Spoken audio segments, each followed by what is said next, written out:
Good morning! This is Perlas in Japan. For today's video, magluluto tayo ng alugbati o kaya kubay sa Ilocano. Dalawang recipe ang gagawin natin. Itong una, niling tanga kubay o kaya nilagang alugbati lang. Nilagyan ko ng salted egg, may hilaw na kamatis, and of course, fried chicken manin. Itong pangalawang recipe naman ay sinabawang isda, saka ko sinahugan ng alugbati. Super dali lang neto kaya please keep on watching. Umaga pala ito, pinainit ko na lang muna yung fried chicken na nabili namin sa 7-Eleven. 250 yen ang isa. Spicy flavor ito, mas masarap lalo kung kakahango. Isa ito sa palaging pinapasalubong ni Hubby kapag umuwi siya from work. Habang nagpapainit, prepare ko na rin itong alugbati. 200 plus lang daw ito, sabi ni Hubby. Sa sayo niya lang nabili. Duwa repeat ginagatang na kaya ginawa kong dalawang recipe. Magpapakulo muna tayo ng tubig, sakto na painit na rin yung chicken para hindi mainit kapag in-slice ko later. Pagkakulo ng tubig, inuna ko yung tangkay at medyo makunat na. After 2 minutes, sinunod ko na rin yung dahon. Mas masarap ito kapag barely cook lang. Ajay apagbaliktad nga itapno crispy. Pagkahango, prepare nga dagos, lagyan ng fresh kamatis at lagyan ng salted egg. Sa Gyo mo nabili ni Hubby. Hindi ako sure kung magkano, may separate upload yung pagbili. Sana panoorin nyo rin. Sa Pinas nga pala, mas sikat ito as red egg. Adangamin kulay na di magatgatang di palengke. Isun sa nga red egg tawag da. Usually, kapag nilagang gulay, sinasawsaw o hinahalo ko sa bagoong or alamang. This time around, instead of bagoong, yung salted egg na ang magsisilbing pampaalat.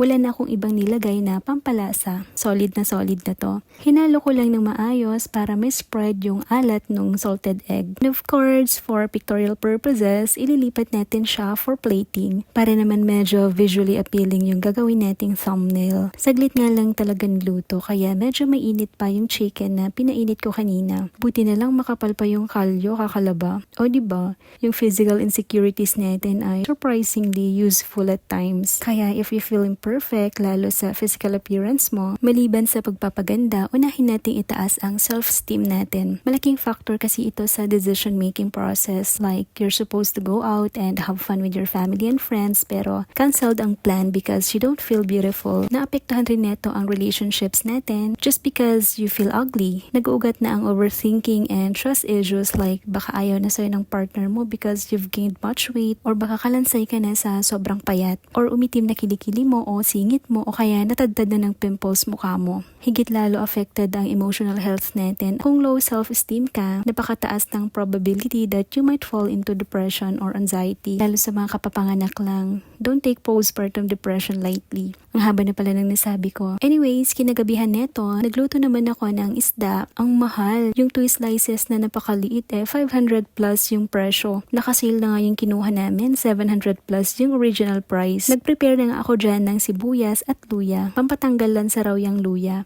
Alam nyo, hindi constantly available itong alugbati dito, kaya kahit medyo matigas at makunat na yung tangkay, wala tayong sasayangin. Diyan Pinas, mapurga ka kinaado ti kubay. Nagadumulan ni nanay ko nga kasta. Praise God, at pati mga kapitbahay nila na nakakapag-ulam din ng fresh kubay. Isugayimim talaga ni nanay ko tapno, fresh gulay mo ka na yun. Just.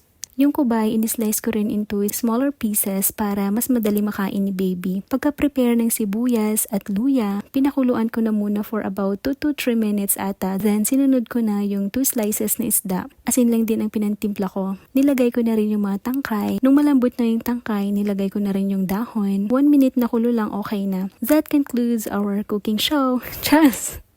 Yun lang. Ariga, thanks for watching. God bless po.